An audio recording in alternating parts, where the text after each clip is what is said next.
हमारे नए वीडियो में आपका स्वागत है।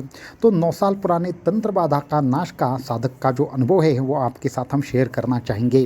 किस तरीके से 9 साल पुरानी तंत्र बाधा साधक के जीवन से उसका नाश हो गया, किस तरीके से एक दत्तात्रेय तंत्र के सिद्ध मंत्र के अनुष्ठान के माध्यम से उनकी सभी प्रकार की जो एक विशेष प्रकार की बाधा थी वो चली गई, और किस प्रकार से 3 बार तंत्र प्रयोग होने के उपरांत भी, भयंकर श्मशान प्रयोग होने के उपरांत भी उनका बाल विवाह का भगवान दत्तात्रेय की कृपा से ना हो पाया।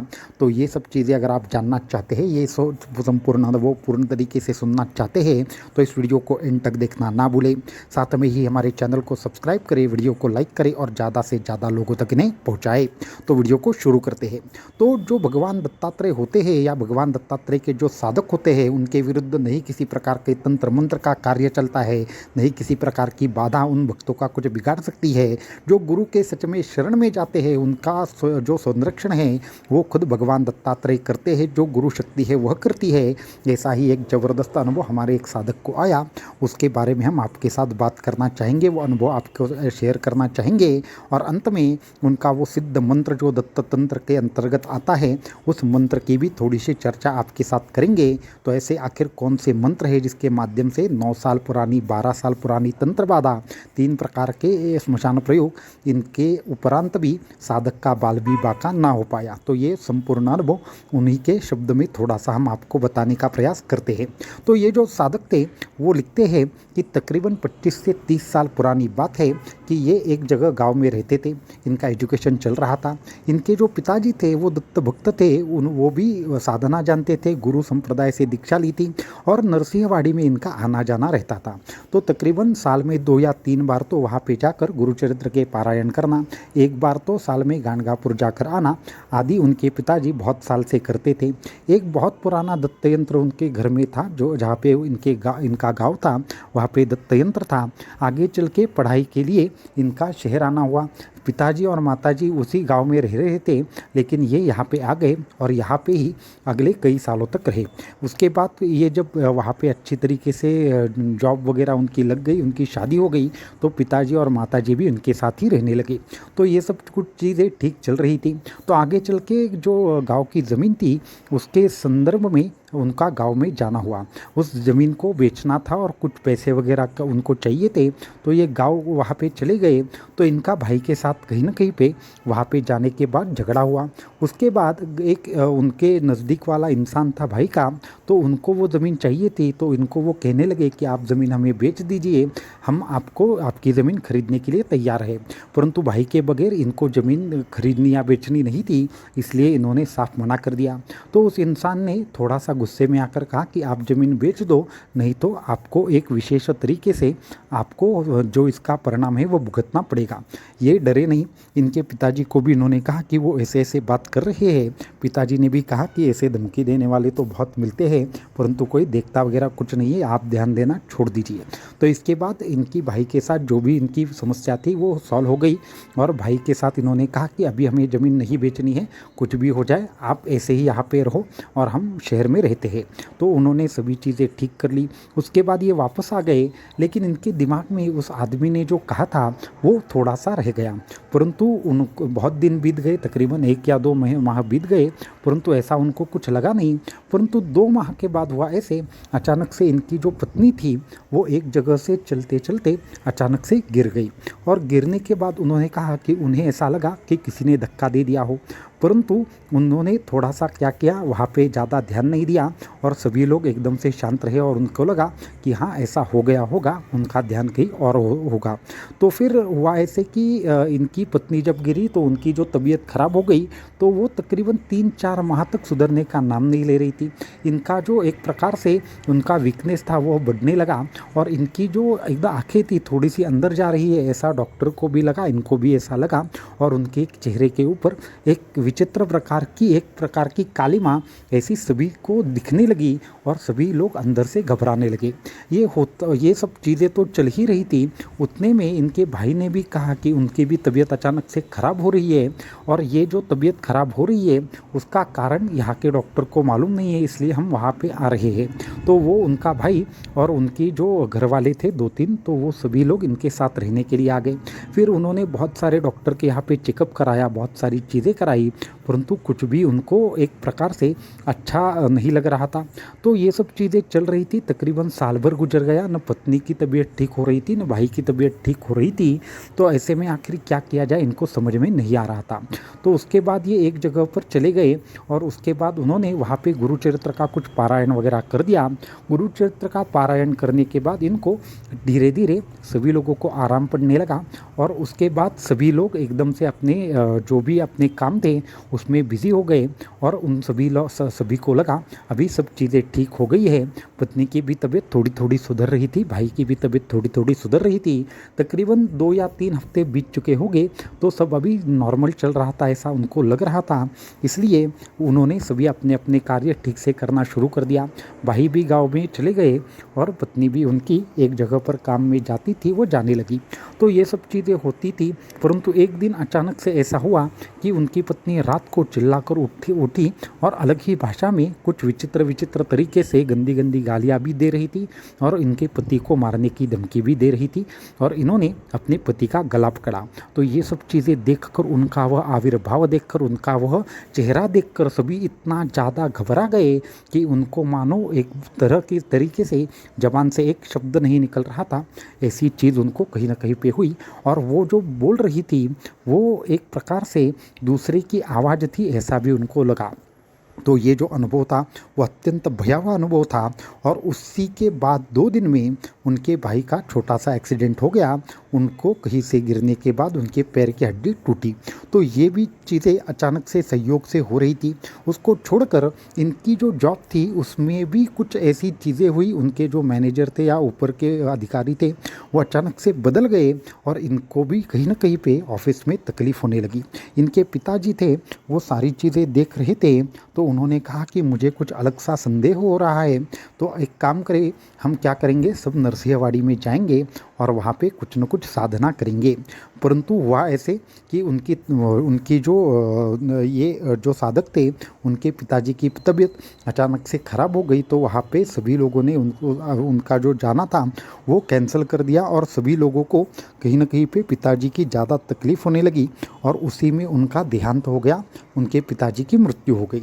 तकरीबन ये घटना होने के बाद तकरीबन 1.5-2 सालों तक कुछ ना कुछ छोटी मोटी बातें तो चल ही रही थी, परंतु इनको कुछ समझ में नहीं आ रहा था। तो तकरीबन 2-3 साल बाद उनका वापस से एक बार नरसिंहवाड़ी जाना हुआ। वहाँ पे वापस से उन्होंने गुरुचरित्र का पारायण कर लिया, परंतु हुआ ऐसे कि गुरुचरित्र के पारायण के बाद वापस से 1-2-3 माह ऐसे गुजर गए कि सभी चीज़ें ठीक हो रही है ऐसा लगा, परंतु 2 या 3 माह के बाद ही इनकी जॉब चली गई। तो अभी क्या किया जाए इनके समझ में नहीं आ रहा था। तो कुछ दोस्तों से पैसे लेकर एक अच्छा बिजनेस शुरू कर दिया, परंतु वो भी चलने का नाम नहीं ले रहा था। तो साल भर में ही वह बंद करना पड़ा और जिन लोगों ने इनको पैसे दिए थे वो कहीं ना कहीं पे इनको वापस से लेने के लिए आ गए। तो इन्होंने पत्नी को मायके भेजा। पत्नी मायके में जाती तो एकदम स्वस्थ रहती, इधर आती तो बहुत ही वो परेशान रहती। रह कर उनको सपने में एक प्रकार से एक दिन वो आदमी आया जिन्होंने इनको धमकी दी थी कि आपको बहुत ही जल्द कुछ न कुछ इसका जो हर्जाना है वो भुगतना पड़ेगा। और उसी दिन से यही सब घटनाएं हो रही है, ये सब चीज़ें उनके दिमाग में आई। तो उन्होंने भाई से संपर्क किया, तो इनके जो भाई थे तो वो कहीं ना कहीं पे ऐसी बातों पर विश्वास नहीं करते थे। उन्होंने कहा कि ये पिछले 2 साल से हमारे खेत में जो भी अन्न आ रहा है उसका किसी भी प्रकार से हम इस्तेमाल नहीं कर पा रहे। एक तो वो रखने के बाद ख़राब हो जाता है, नहीं तो कुछ न कुछ इसका एक प्रकार से हमें ही उसका ज़्यादा लॉस होता है। इसकी वजह से हम हमारा खेत जो है वो बेचने का सोच रहे हैं। तो उन्होंने कहा ऐसा मत करो, अभी 1 साल के लिए ये छोड़ दो, हम 1 साल के बाद ये सब चीज़ें जो है वह देखेंगे। तो ये सब उन्होंने कहा। इधर उनका जो आदमी वो खेत खरीदना चाहता था वो एक बार वापस से आकर चला गया, परंतु इन्होंने इस बार भी मना कर दिया।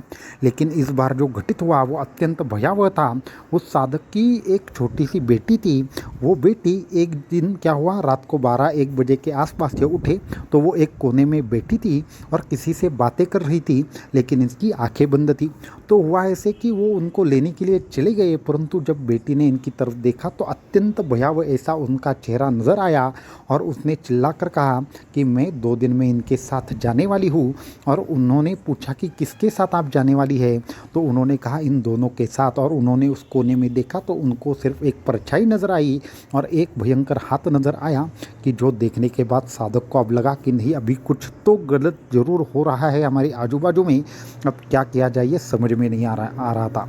तो ये सब होते होते तकरीबन 5 से 6 साल गुजर गए, परंतु इन सभी प्रकार की समस्याओं से साधक बाहर नहीं आ रहे थे। अभी कर्ज की समस्या हो गई, छोटा मोटा जॉब मिल भी जाता तो वो छूट जाता था। ऐसी अनेकों गंभीर समस्याएं इनके भाई के संपूर्ण परिवार के इर्द गिर्द कहीं ना कहीं घूम रही थी। तो उन्होंने सोचा कि अभी सभी चीज़ें छोड़कर क्या करेंगे, एक जगह पर जाकर आएंगे। तो इन्होंने ये ठान लिया, उन्होंने जॉब रिज़ाइन दे दी। ये इनके संपूर्ण परिवार के साथ, भाई के परिवार के साथ ये नरसिंहवाड़ी होकर आए। उसके बाद वहाँ पे तकरीबन 3 पारायण किए और उसके बाद भगवान दत्तात्रेय का उनको दृष्टांत हुआ कि आप इस मंत्र की साधना करो और इस मंत्र का अनुष्ठान आपको जल्दी ही प्राप्त हो जाएगा। तो ये सब चीज़ें हो रही थी। इनके जो एक दोस्त थे, वो दोस्त हमारे साधक थे और ये हमारे अच्छे साधक थे, हमारे अच्छे तरीके से परिचित थे। तो उन्होंने कहा कि आप यहाँ पे क्यों आए हैं। तो कुछ कारणों की वजह से उनकी मुलाकात हो गई थी शायद, परंतु उन्होंने कहा कि इस तरीके से पिछले अनेकों साल से हमारे घर में समस्या है, अच्छी खासी हमारी जो ज़िंदगी है वो इतनी परेशान हो गई है कि अभी लगता है कि हमारे ज़िंदगी में कुछ भी बचा नहीं है। और भगवान दत्तात्रेय का इस तरीके का दृष्टांत हुआ है, तो ये हमें मंत्र करने के लिए कहा है, इस मंत्र का अनुष्ठान हमें चाहिए। तो उन्होंने कहा कि हमारे जो गुरुदेव है उनसे ये अनुष्ठान प्राप्त होगा। तो ये साधक लिखते हैं कि एक सज्जन से हमारी मुलाकात हुई और उनके जो गुरु थे वो थे, उन्होंने हमें ये मंत्र दिया और सभी प्रकार की जो चीज़ें थी वो हमें प्राप्त हो गई। तो इस तरीके से क्या हुआ कि उनकी और हमारा कहीं ना कहीं पे संपर्क आया और वो संपर्क आने के बाद उनको जो भी मंत्र चाहिए था उसका संपूर्ण तरीके से उनको डिटेल दिया गया। उनको साधना कैसे करनी है, तकरीबन 41 दिन की उनको साधना करने के लिए कहा गया। और साधना करने के बाद हुआ ऐसे कि उन्होंने 45 दिन की साधना कर दी। 41 दिन की हमने कही थी, लेकिन उन्होंने 45 दिन की साधना कर दी। कुछ मंत्र जाप आगे पीछे हो गया, परंतु उस वक्त उनके सपने में वापस से भगवान दत्तात्रेय आए और उन्होंने उनको वापस से 41 दिन की साधना करने के लिए कहा। फिर उसके बाद वापस से उन्होंने 41 दिन की साधना की। तो 41 दिन की साधना का परिणाम यह हुआ कि अचानक से उनके घर में ऐसा हुआ कि एक दिन रात को वह सो रहे थे और 2 काली परछाइयाँ उनके सामने से गुजर गई, ऐसा उनको लगा। तो ये डर गए। उस रात भी उनकी पत्नी वापस से उठी थी, इनको गला दबाने का इन्होंने प्रयास किया उनकी पत्नी ने। तो ये सारे लोग वहाँ से निकलकर हमारे यहाँ पे आए, तो हमने उनको एक दत्त यंत्र दिया, एक विशेष उनके लिए संरक्षण बना कर दिया और उस संरक्षण में उनको किस तरीके से अनुष्ठान करना है वो कहा और एक नारियल भी उनके घर पे सिद्ध करके दिया। तो ये सब चीज़ें सिद्ध करके देने के बाद उस मंत्र का हमने खुद वहाँ पे अनुष्ठान करवाया। उसके बाद उनके घर में दत्त याग करवाया। दत्त याग करने के बाद ज़बरदस्त ऐसा एक प्रकाश उनके नारियल के यहाँ से निकला, वो सभी लोगों ने देखा। तकरीबन 21 लोग वहाँ पे थे, तो 21 लोगों के सामने सिर्फ 1-2 नहीं, सभी लोगों ने वहाँ पे देखा कि किस तरीके से उस नारियल से एक नीली रोशनी निकली और किस तरीके से वो जो 2 परछाइयाँ थी वो घर से बाहर चली गई और घर एक संपूर्ण तरीके से सुरक्षित हो गया। और उस दिन जब ये यज्ञ हुआ तो उसी रात को तकरीबन 3 घंटे तक चंदन की महक जो थी वो उनके घर से इतनी ज़्यादा आ रही थी कि आजू बाजू वाले भी पूछने लगे कि ऐसी कौन सी आपने अगरबत्ती लगाई है कि आपके घर से इतनी दिव्य खुशबू आ रही है। तो सब जगह पे चेक करने के बाद भी उनको कुछ भी प्राप्त नहीं हुआ और उसी दिन उनके गांव के घर में भी वो सारी चीज़ें थी। तो जब ये सारी चीज़ें हुई तो उन्होंने कहा, वो सभी लोग हमारे यहाँ पे आ गए। तो उन्होंने पूछा कि गुरुजी आखिर ये सब ऐसा क्यों हुआ। तो हमने कहा कि आपको कुछ खिलाया गया था। दूसरी चीज़ है, आपके कुछ कपड़ों का इस्तेमाल करके आपके ऊपर 3 बार अत्यंत घातक ऐसे तंत्र प्रयोग हुए थे। आपके ऊपर 3 सिद्ध ऐसे घातक ऐसे स्मशान प्रयोग हुए थे, जिसके एक प्रयोग में आपके पिताजी गुजर गए, दूसरे प्रयोग में आपकी पत्नी जाने वाली थी, परंतु भगवान दत्तात्रेय की कृपा और आशीर्वाद से और आपके पिताजी के कर्म की वजह से या फिर जो आपके पिताजी के एक प्रकार से जो भक्ति थी, एक प्रकार से उनकी तंत्र की साधना थी, उस वजह से संपूर्ण परिवार सुरक्षित रहा। नहीं तो आप में से कोई भी आज जिंदा नहीं होता। इस तरीके की चीज़ें देखी। तो ये सब चीज़ें होने के बाद उस भक्त ने वहाँ पे अनुष्ठान वापस से कंटिन्यू किया और आज भी उन्होंने अपने घर में एक विशेष प्रकार का दत्त यंत्र आज भी संभाल कर रखा है और वो भी साधना मार्ग से आज भी जुड़े हैं।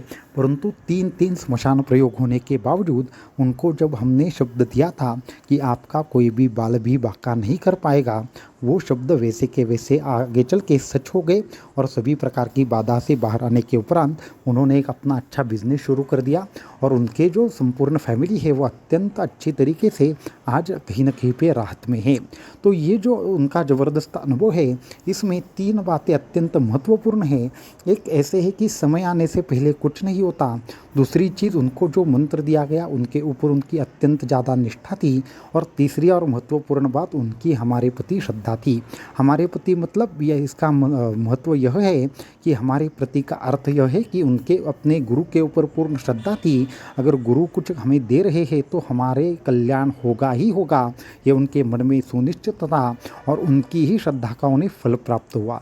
तो ये अनुभव और विस्तार से बताने में ये वीडियो बहुत ही लंबा हो जाएगा। कुछ अलग वीडियो में इसका और ज़्यादा डिटेलिंग करेंगे, परंतु अब मंत्र की ओर चलते हैं। तो आखिर वो कौन सा मंत्र था जिसके माध्यम से उनकी 9 साल पुरानी तंत्र बाधा का नाश हो गया? उनके ऊपर होने वाले 3 बार जो अत्यंत घातक ऐसे स्मशान प्रयोग हुए उनका नाश हो गया। और जिसने भी ये प्रयोग किए थे, आगे चल के उसकी ऐसी एक प्रकार से भयंकर मृत्यु हो गई कि उनके मृत्यु का कारण आज तक पता नहीं चल पाया। उनकी मृत्यु, जिन्होंने भी ये प्रयोग किया था, उसकी मृत्यु इस तरीके से हुई कि उनका जो पूरा का पूरा शरीर था वो अंदर से काला पड़ गया था। और ये भयंकर तंत्र प्रयोग जो लोगों के ऊपर करते हैं, मारण प्रयोग करने का प्रयास करते हैं, उन्हीं के ऊपर ऐसी तरीके से मृत्यु आती है। तो उस तरीके की मृत्यु उनकी हुई थी जिन्होंने भी ये प्रयोग किया था। तो इस तरीके से उनके तंत्र बाधा का नाश हो गया। भगवान दत्तात्रेय की कृपा और आशीर्वाद से वो सभी की सभी लोग उस समस्या से बाहर आए और उस अद्भुत और सिद्ध जो मंत्र था वो एक दत्त यंत्र और उसके सामने किया जाने वाला सिद्ध मंत्र कि जो दत्त तंत्र में दिया है और जिसका जो प्रयोग है वो खुद परमहंस परिव्राजकाचार्य श्रीमद् वासुदेवानंद सरस्वती स्वामी महाराज जी करते थे। उस सिद्ध मंत्र का नाम है सिद्ध दत्तमाला मंत्र। तो दत्तमाला मंत्र ये एक ऐसी शक्ति है कि आपको बड़े से बड़े प्रयोगों से भी बाहर निकालती है, ज़बरदस्त तरीके से शक्ति देती है। उसका अनुष्ठान जिस घर में रहता है, जिस वास्तु में होता है, वो वास्तु दत्तमय हो जाती है। ऐसे अद्भुत ऐसे दत्तमाला मंत्र है, उसके माध्यम से अनेकों सिद्धियां अर्जित होती है, अनेक प्रकार की शक्तियां साधक को प्राप्त होती है। उस साधक की ओर देखने का कोई भी प्रयास भी नहीं करता, कोई भी उसके विपरीत कोई तंत्र प्रयोग करने का साहस नहीं करता, क्योंकि साक्षात दत्त स्वरूप को प्राप्त करा देता है दत्तमाला मंत्र। तो इतना जबरदस्त और शक्तिशाली सिद्ध ऐसा दत्तमाला मंत्र है, वही सभी प्रकार के साधक को एक प्रकार से शक्तिशाली बनाता है, सभी प्रकार के मंत्रों का एक प्रकार से शिरोमणि है और सभी प्रकार की साधनाओं में उच्चतम साधना है। परंतु उसके लिए साधक की योग्यता होना अनिवार्य है और साधक को संपूर्ण मन से, श्रद्धायुक्त अंतःकरण से और संपूर्ण नियम अगर फॉलो करने की तैयारी है तो वो दत्तमाला मंत्र की साधना कर सकते हैं। इसका जो 41 दिन का अनुष्ठान है वो अत्यंत कठिन है, परंतु उतना ही सिद्ध कर देने वाला है। तो ये अद्भुत दत्त यंत्र के सामने अगर दत्त मंत्र का ये पाठ किया जाए तो अत्यंत सिद्धिदायक कहलाता है। अवधूत चिंतन श्री गुरुदेव दत्त।